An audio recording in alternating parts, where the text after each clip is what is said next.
Hi friends, అందరూ బాగున్నారా? నేనైతే బాగున్నానండి. Welcome to our channel. చూడండి ఫ్రెండ్స్, ఇప్పుడైతే మనం చీర చుంచులు ప్రిపేర్ చేసుకుందామండి. వీడియోలో చూసిన విధంగా మనకు ఒక స్లేట్ లేదంటే ఎగ్జామ్ ప్యాడ్ కానీ ఉంటే చాలండి.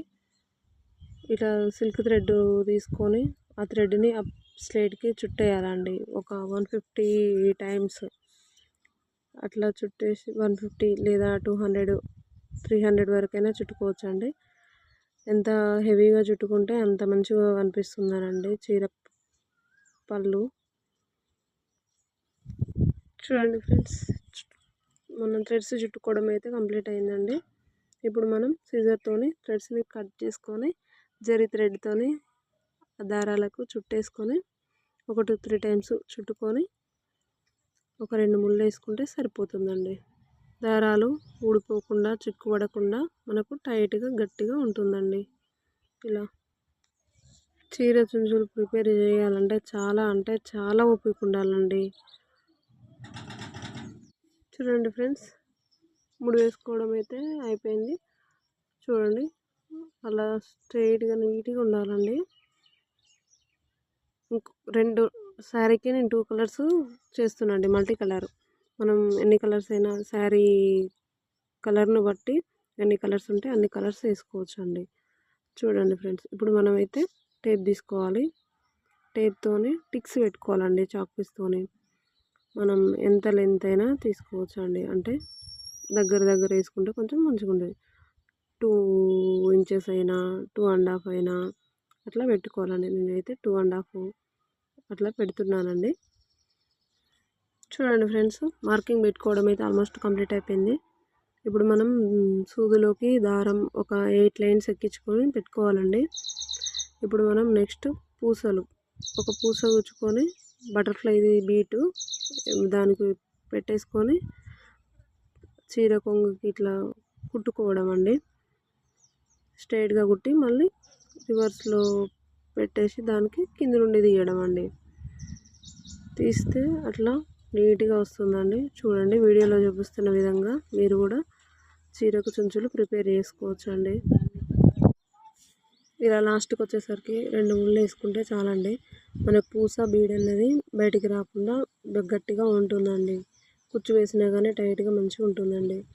చూడండి, ఇంకో చుంచు వేసి చూపిస్తున్నాను. చూడండి, మీరు వీడియో దగ్గర పెట్టి చూపిస్తున్నానండి.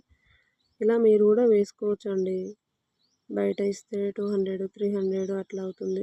మన చీరలు వేసుకున్నా కానీ మనకు చాలా బెటరే కదా అనండి. బయట 200 300 పెట్టేదానికంటే కాస్త టైం తీసుకొని మనం వేసుకోవడం బెటర్. ఎంతో కొంత ఖర్చు తగ్గించినట్టు అవుతుందండి.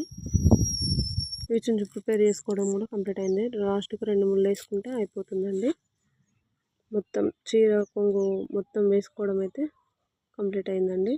మొత్తం వేసాను. ఇప్పుడు మనం సిల్క్ థ్రెడ్ పెట్టి చుంచులు కట్టడమేనండి. సిల్క్ థ్రెడ్ వాటికి కట్టే ముందు మనం స్ట్రైట్గా ఉన్నాయో లేదో చూసుకొని కట్ చేసుకొని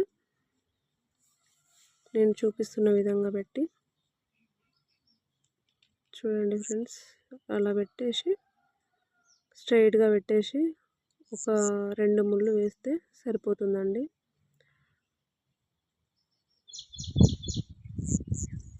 అట్లా స్ట్రైట్గా కరెక్ట్గా పెట్టుకోవాలండి. లేదంటే హెచ్చు తగ్గులు వచ్చి నీట్గా కనిపించదు. అలా కరెక్ట్గా పెట్టుకొనేసి ఒక 2 ముళ్ళు వేసుకొని పెట్టుకోవాలండి. చూడండి, ఈ విధంగా మనం వేసుకుంటే నీట్గా వస్తుంది. చూడండి ఎంత బాగుందో, ఇలా కనిపిస్తుందో చూడండి. ఇట్లా థ్రెడ్స్ని గట్టిగా పట్టుకొని జరీ థ్రెడ్ తీసుకొని దాన్ని కొంచెం ఒక 5 టైమ్స్ 6 టైమ్స్ అట్లా దాని చుట్టూ చుట్టుకోవాలండి. స్టిఫ్గా ఉంటుందండి మంచిగా. మనం శారీ పైన ఏదైనా బరువు పెట్టుకుంటే బాగుంటుందండి. ఇక నాకు అలవాటు కాబట్టి నేనేం పెట్టుకోలేదు, ఓన్లీ సిజర్ను వాడానండి. అట్లా పెట్టేసినాక దాన్ని కట్ చేసేసి ఇట్లా 2 ముళ్ళు వేసుకుంటే బాగుంటుందండి. చూడండి, ఇట్లా కట్ చేసుకొని నీట్గా చూసుకొని ఇప్పుడు టేప్ పెట్టుకొని మనం కొలుచుకోవాలండి. చూడండి, ఆ టేపు 1.5 2 ఇంచెస్ అయితే బాగా కనిపిస్తుందండి. 2 ఇంచెస్ కంపల్సరీ పెట్టుకోవాలండి. నేనైతే 2 ఇంచెస్ పెట్టుకొని కరెక్ట్ స్ట్రైట్గా కట్ చేశానండి. శారీకి లుక్ వచ్చింది కదా అండి. ఇలా నార్మల్ శారీ అయినా లేదంటే పార్టీ వేర్ శారీస్ అయినా ఏ శారీస్కైనా వేసుకోవచ్చండి. శారీకి మొత్తం గ్రాండ్ లుక్ వస్తుందండి. చూడండి వీడియోలో ఇంకొకటి ఇంకో చుంచు వేసి చూపిస్తున్నానండి. ఇలా ప్రిపేర్ చేసుకుంటే బాగుంటుందండి. చాలా ఈజీ ప్రాసెస్. ఈ విధంగా అయితే ఈ శారీస్ కూడా వేసుకోవచ్చండి. ఇంకో చుంచు వేయడం కూడా కంప్లీట్ అయిపోయిందండి. చూడండి ఆల్మోస్ట్ చుంచులు వేయడం మొత్తం కంప్లీట్ అయిపోయింది. శారీకి గ్రాండ్ లుక్ వచ్చింది కదా అండి. చూడండి ఫ్రెండ్స్, మనం శారీ మొత్తం చుంచులు వేసుకున్నాక అన్నీ స్ట్రైట్గా ఉన్నాయో లేదో చూసుకోవాలండి. మంచిగా నీట్గా స్ట్రైట్గా కట్ చేసుకోవాలండి. ఉంటా అండి, బాయ్.